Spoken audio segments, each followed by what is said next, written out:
Welcome to the Rude Dude Cast. Rudecast!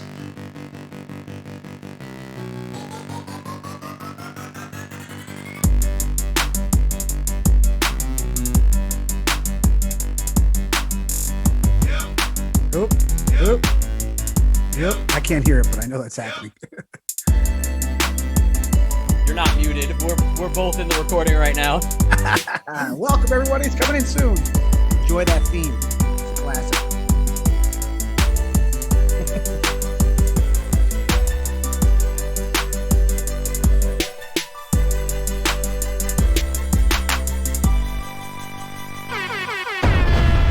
Hello, everybody, and welcome to episode 183 of the Rude Dude Cast, a very special episode where we are covering Amazon Prime's Paper Girls episodes 1 through 8. Today we are doing episode 1 titled Growing Pains.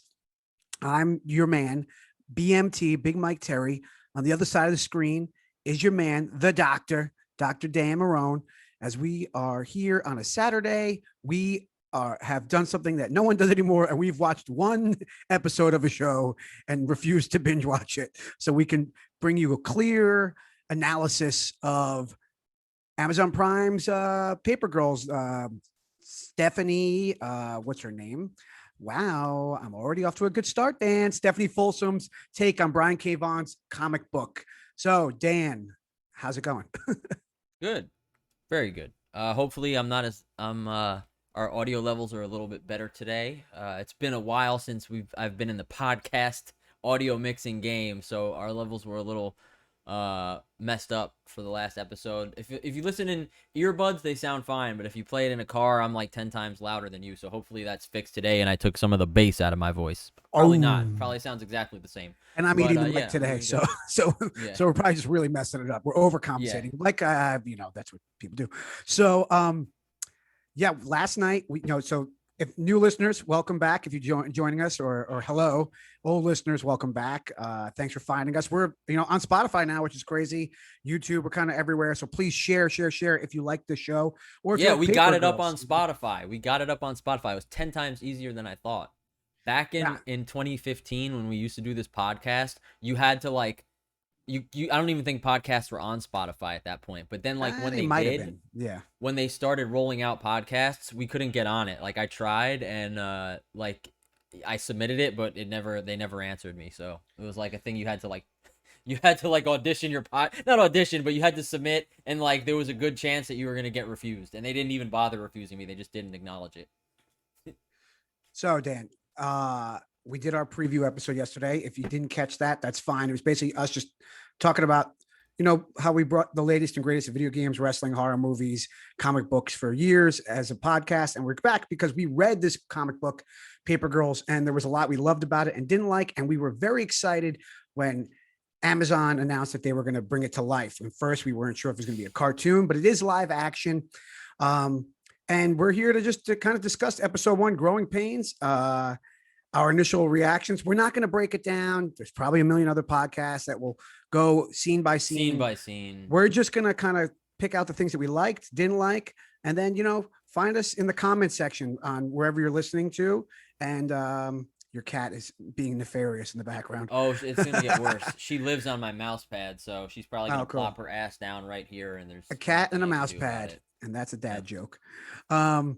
So we were rightfully cautious about our excitement levels for this show based off the trailer. We were not really sure how it was going to go. And Dan, right off the bat, I texted you when I started watching. I said, 5 minutes in, New Order, Age of Consent, I'm down. So music choices, chef's kiss.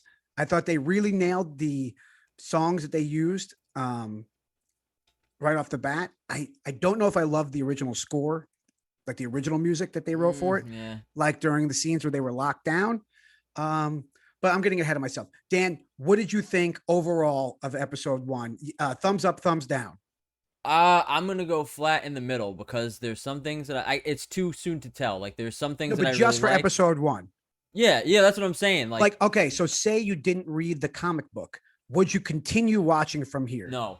Absolutely. I would have. No. I would have watched episode 2, but I would have been very leery. I would have been like, I would have at least watched the first like 10 minutes of episode 2 to see if I was into it. But this is the thing. I feel like if you didn't watch the comic book, like if I didn't watch I can't speak to other people. If I didn't read the comic book, I wouldn't have known what the fuck was going on. Because after the episode, I went back and I skimmed through issues of the comic book, and they covered like four issues of the comic in one episode, which is crazy. And so I felt like But did they not do that in The Walking Dead when The Walking Dead first came? They did less. So The Walking Dead would cover Also, like, that was an hour long. Well, they're probably about the same amount of time because this is 37 minutes without commercials. yeah. Yeah. The Walking Dead would cover, if I'm not, I could be way off on this, but I'm pretty sure like it would basically be like a trade per half of a season, right? So they'd cover like 4 issues. Was it 4 or 6? They'd either cover whatever equal out to a trade for The Walking Dead. They'd cover over like 8 episodes over the course of a season. So I think The Walking Dead was more paced, right? Where this felt like the pacing was fine in the beginning, but once they kind of got into the mix with those 2 dudes in the black hoods and shit like that. Yeah, let's try not to, folks, before I'm going to let Dan continue. I just want to pause this thought for a second. Yeah. Since we read the comics, we kind of know where things may happen. If you're listening to this and you've never read the comics, we're going to try to tread lightly on spoilers of the comics for the future. But we're going to try to talk about just what happened in these episodes. Per episode.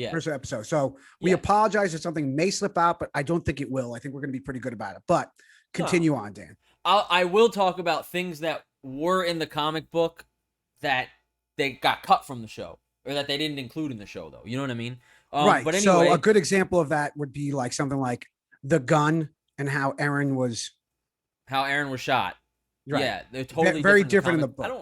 I don't have. I think it was her mother. Her mother was trying to commit suicide. It was something along those lines, and the gun was in play with Mac's mom, Mackenzie's mom. Yo, talking about Mackenzie, talking about the cast. Let's. What did you think of the casting? I know what I feel about the casting. But I don't know yet.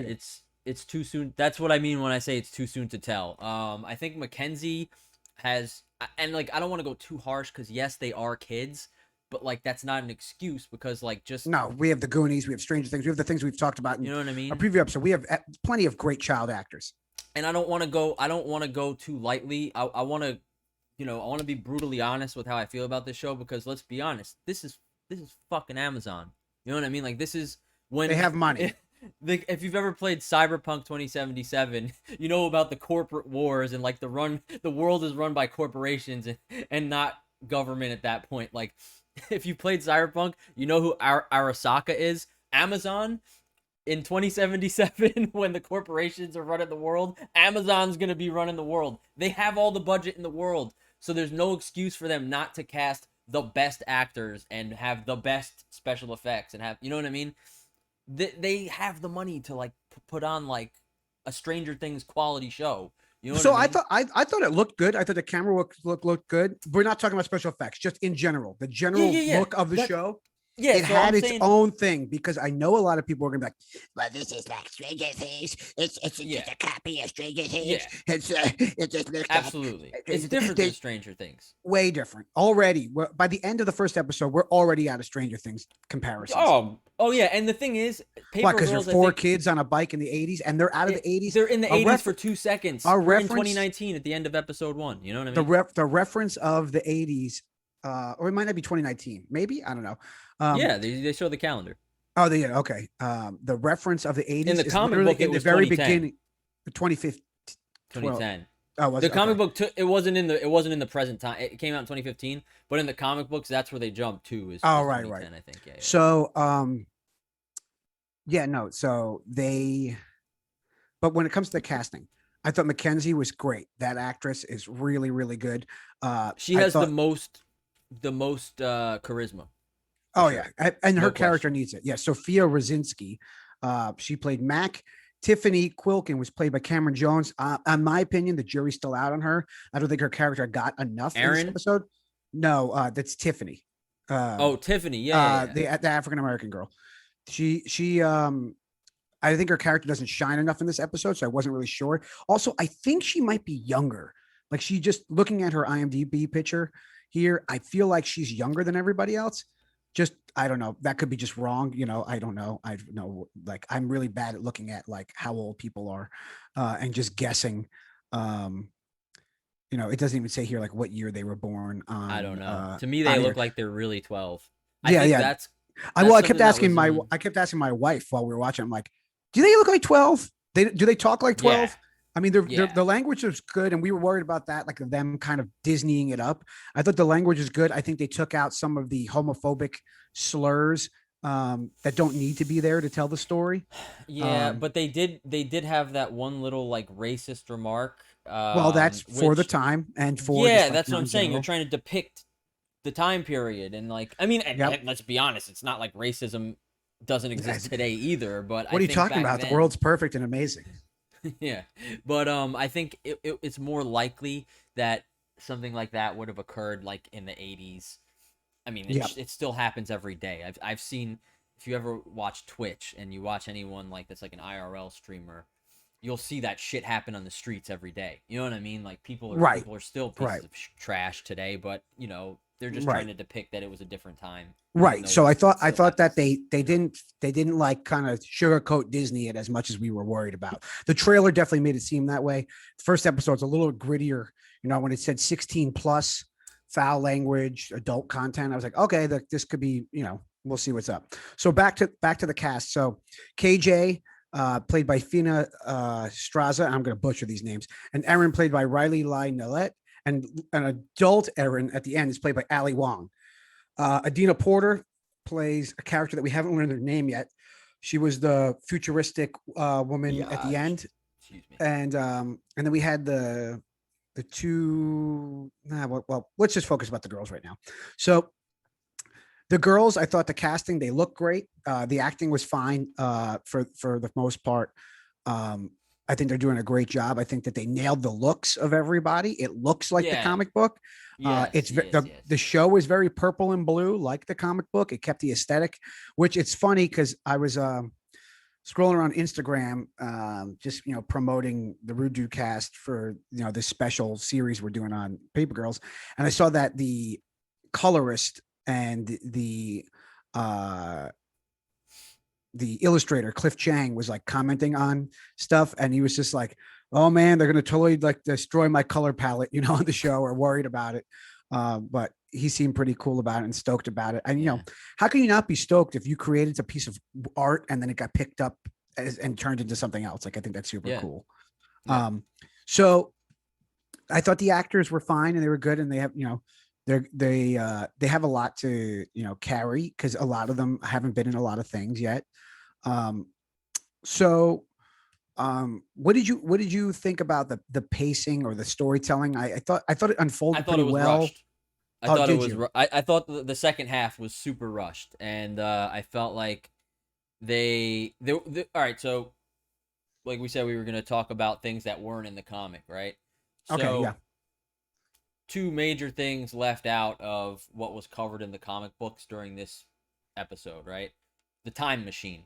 All right, they time Mhm. travel obviously to 2019. In the comic books, when they go into that house that's under construction, they go to the basement and there's the time machine. And like I said to you in a text, there's that panel of them all standing around it in awe, like, what is this thing that we just stumbled upon? And Yeah. like they touch it or whatever, and then it goes off and like they time travel, and it's like none of that happened.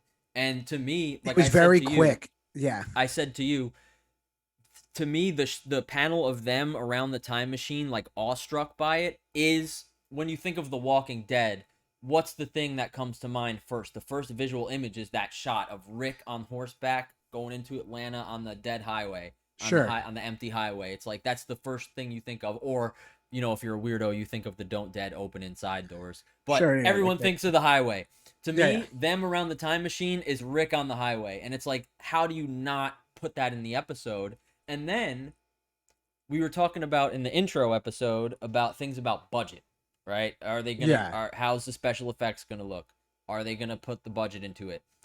there was like in the comic books when they're with those two guys with the hoods and they're kind of getting from point A to point B, running away from the future people. There's like this monster that they encounter, and it's like it's just not in the episode. You know what I mean? They just completely cut it, and I'm like, well, why is that? Is it because they didn't have the budget to make it? You know what I mean? To do a CG thing of it. And the same with the time machine. I'm like, why didn't they ever show a full shot of the Well, time they show machine? it when they exit the But time it's machine. like a extreme close up. And usually when they do a shot like that, it's because they're trying to hide something. And I think it's because they're trying to hide the fact that they didn't build a time machine, or you know what I Well, mean. They didn't this show, build a this physical show, model this for show it. was budgeted by Amazon, correct? So it wasn't And like they that's picked up a show, right? Yeah. right, yeah, and that's why I'm going so harsh on it because Well, it it's could be, fucking Amazon. it could be an You explanation of know? why a lot of Amazon shows do get canceled because They don't want to sink the they budget. they don't drop it in, but that's a Yeah. calculated thing Yeah. anyway. But but what I think I did get right that wasn't in the comic, or that was the when they were running around when shit was going down and they got in the car when she got shot and they got in the car and they were like they ran into people in the street. They're like, what was that? Like that shit Yeah. was really exciting. Like I don't think just watching with somebody who didn't know what was going to happen. Like when she got shot, they're like, yo, she just shot her. She's like a 12-year-old. Like, we Yeah, don't 12-year-old just got shot. it's pretty crazy. And Yeah. it's very intense when they're driving and trying to figure out what's going on. It's Yeah. so intense that you feel like you don't know what's going on, which Are you is talking about in the comic or the show? in the show, which Okay. is what happened when you read the comic. It was very much like, Yeah. what the fuck's going on? So I think they nailed like the tone in the sense of like what's going on. Yeah. But you know, but then we get to the end of the episode and Aaron meets future Aaron. And that I feel like didn't happen for a while in the storytelling, unless I'm incorrect. It happened. I think it happened towards in either the end of issue 4 or 5 or something like that. You know what I mean?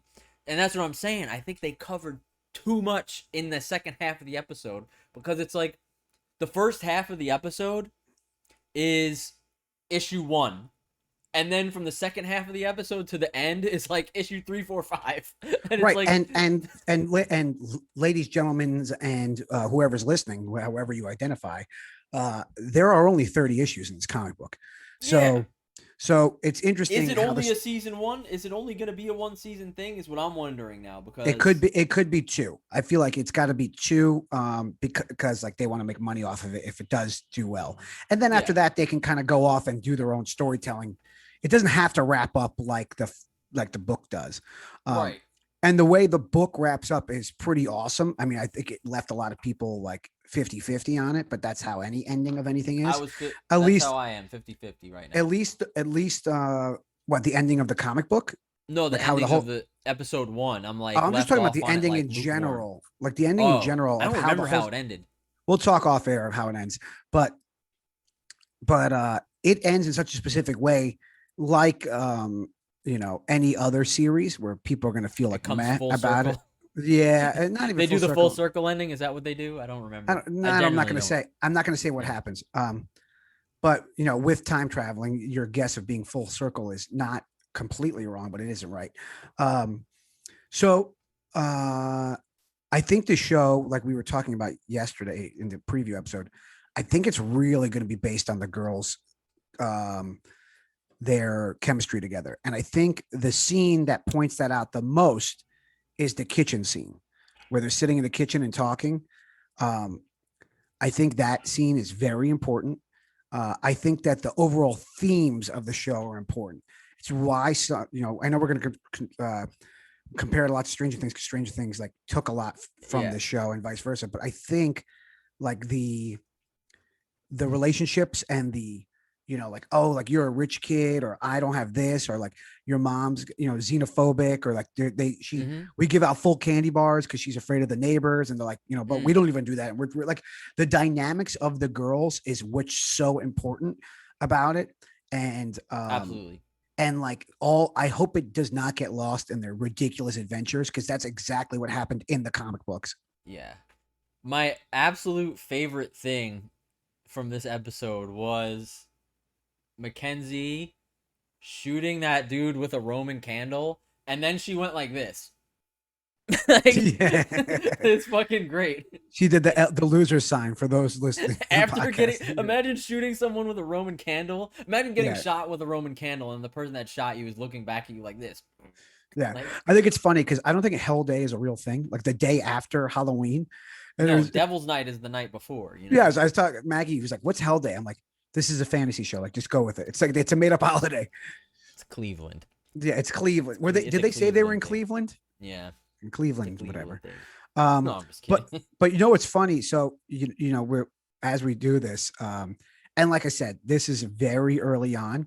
It was number 4 in the U.S. yesterday on Amazon, whatever the fuck that means. But season 1 on Rotten Tomato. You want to give a rough guess of what the critics said and what the audience said of the whole season so far, Dan? 60% fresh. On who? From Rotten. and then what about the audience? 40% fresh. Okay. So the tomato meter, the critics gave it 87% fresh, and the audience gave it 77% fresh. No shit. That's So, good. so I think, I'm lowballing it. so if I think after watching one episode and seeing that score, I would continue watching. I wouldn't stop. And I know for a fact, by talking to one of the co-hosts of this show, Nate, who's not here with us right now. Congratulations, Nate. He just had a baby. Not that he's not. Yeah, he just had a baby, and I got my little baby upstairs right now taking a napski. I have a dog. Like he did like he did 3 episodes last night, and I spoke to somebody else who did 3 episodes last night. So obviously it's going to be crushed by everybody. So maybe as we're doing our episode rollouts, maybe we'll jam like 2 episodes in or something. We'll see what happens. We're going to try to do 1 episode a thing because we don't want to keep these long. We're going to do it kind of keep them short. I don't even know how long we've been even going on this so far, but the Zoom gods will let 20 us minutes, know. 22 Yeah. minutes. So the Zoom gods will let us know. But 87% fresh, 77% fresh. I think that's pretty good. IMDb score. That's always the key. IMDb is one of those that's way better. websites. That's way better than I thought. I thought it was going to get fucking dragged. I really did. This specific episode on IMDb is 7.7 out of 10, which is pretty on point.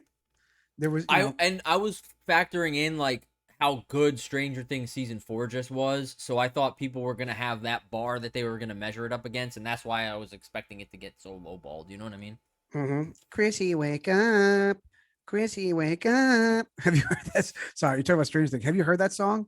I feel like I've heard a TikTok sound of that. Yeah, that's what it is. It's like somebody took the Chrissy wake up thing from from Eddie Munson and turned it into a song. I'm going to my notes because I had initial notes. I started taking notes. And literally I was like, oh, we started off with Future Aaron. Did we start with Future Aaron? And in the show, yeah. In Yeah. the book, no. I like that though. I like that Yeah. as a difference. You know what I mean? As something. Well, new, yeah, it's you know? less linear. It's less straight line Yeah. storytelling. This is they could do that. And then New Order, Age of Consent. That was like Yeah, my, and- well, you know what? Interestingly about that, I'm never. and then gonna I stopped complain taking notes about- because I was like, let me just watch the show. Yeah. I'm never going to complain about a New Order song in a TV show, but the irony isn't lost on me that Paper Girls, you got to remember, in 2015, like the 80s throwback nostalgia shows and movies weren't as prevalent as they were now. You know what I mean? Right. It was really like, it felt like really, in terms of TV. like Before that, Stranger we had Things- zombies. Yes. So So- zombie throwbacks. like Stranger Things really like kicked that off as a thing to make it like a mainstream thing. It's like 80s nostalgia, right? Yep. Like synthwave and like all that kind of music wasn't as around back then. And so Paper Girls coming before all that really like was one of the even though it didn't get like a lot of like mainstream, it's a fucking comic book, you know what I mean? Like but it was around really before that all took off. And so now to see it years later to the point where 80s shit has been so overdone, now almost becoming something that's just like it's like it's come full circle, and now it's like being made into this thing that's just like 80s 80s 80s, even though we've already had so much of it already. Oh, yeah. it's like hearing that New Order Age of Consent was kind of like, oh man, more 80s shit. But it's just ironic that it's the thing that almost started it all off, But at But least I'm that not, they, I'm, at like I least said, I love New Order. I was gonna say at least that they, at least they picked a good song. Of course, yeah. So that was episode 1, Growing Pains. That one was directed by Georgie Banks Davies and written by Stephanie Folsom. The next episode, which is called Weird Al is Dead, also directed by Georgie Banks Davies and written by Christopher Cantwell and Christopher C. Rogers. The writers are kind of all over the place for the episode. Lisa Albert, Casey Perry, Kai Yu, Christopher Cantwell comes back with Stephanie Folsom. Christopher Cantwell comes back in, and then Stephanie Folsom wraps it up. So she starts and ends it and hits the middle. The directors, which I think is kind of cool, I think they're all women or identify as women, and that's cool. And I think that is what I think is going to be really good about the show is that it's about written and directed by women when it was written when the book was written by men. So I think that we're going to get more nuance. Obviously, it's a TV show and not like a comic book panel, so we can get more nuance in general. But I think we're going to get more, female riot girl power, strong characters, and themes that like should be explored more that probably aren't.